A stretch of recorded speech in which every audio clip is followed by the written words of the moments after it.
Hi, I'm Sue Fairchild, professional editor and author. Today we're going to talk about an overused and highly loathed term, show versus tell. If you've been a writer for any length of time or been to even one writer's conference, you've probably heard this overused phrase. I've worked with plenty of authors who cringe every time they hear it. They want to know, what does it mean? Before we get into that, I want you to think about those wonderful days you spent in kindergarten. In my school, Friday was show and tell day, and I couldn't wait for Fridays. I always had the best things to show and tell.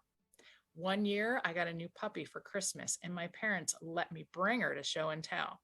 My classmates were so excited to see this little puppy. They were able to hold her, feel her little squiggling body, smell her. They were able to listen to her barks and feel her nipping at their fingers. It was literally the best show and tell ever. Wait a minute. Are you hearing what I'm saying? Show and tell, not show versus tell, show and tell. It wasn't one or the other, it was both. And that's what I'm saying about your novel. You have to strike a balance between show and tell. So let's keep going with this kindergarten example. In front of me, I have a mug of hot tea. Okay, it's not the greatest show and tell for kindergartners. I agree with that. But for the purposes of this video, it'll suit just fine.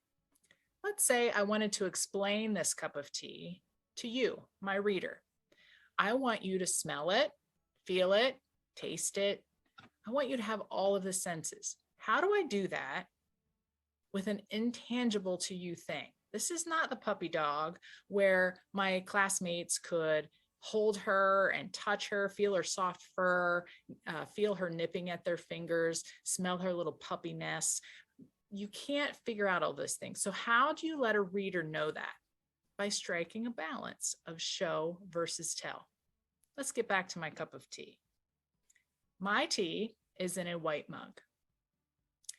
It has the word joy written on it. It's a Christmas mug with holly wrapping around the rim. It is holding a hot cup of Earl Grey tea. When I hold the mug, my hands get warm, but sometimes burnt if the mug is too hot. My neighbor gave me the mug for Christmas.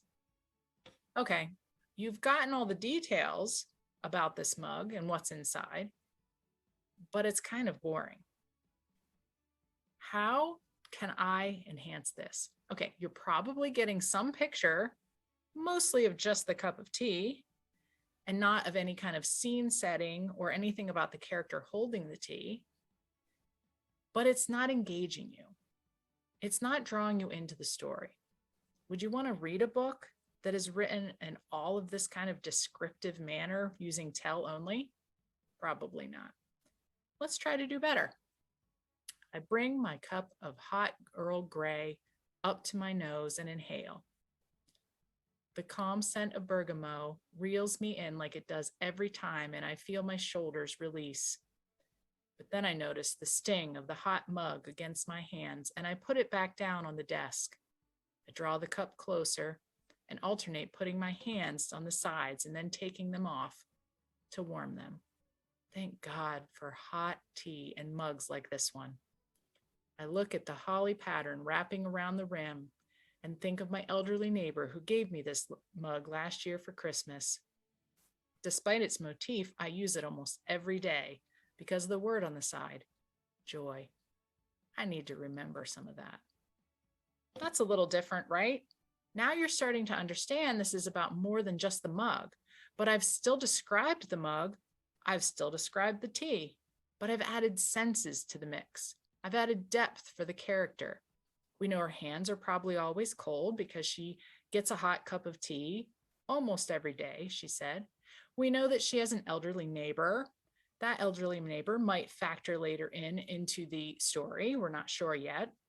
We know she's sitting at her desk. We still even know the pattern of the mug. I said, holly wrapped around the rim. That's the same line I used in the other one. But did you get more of a sense from this paragraph than you did the first? You're starting to envision this person more. You're starting to envision her world more. I used a combination of show and tell in that paragraph in order to accomplish that. I described the mug, I described everything, but I also showed like how she was holding her hands to the side and then letting them go, alternating, how the smell of the bergamot helped relax her shoulders. Even the fact that she needs more joy in her life. So maybe we are starting to see that this character might suffer from depression, or maybe she just has been going through a hard season. All of these things in combination create a balance of show and tell in your writing so that you set a scene.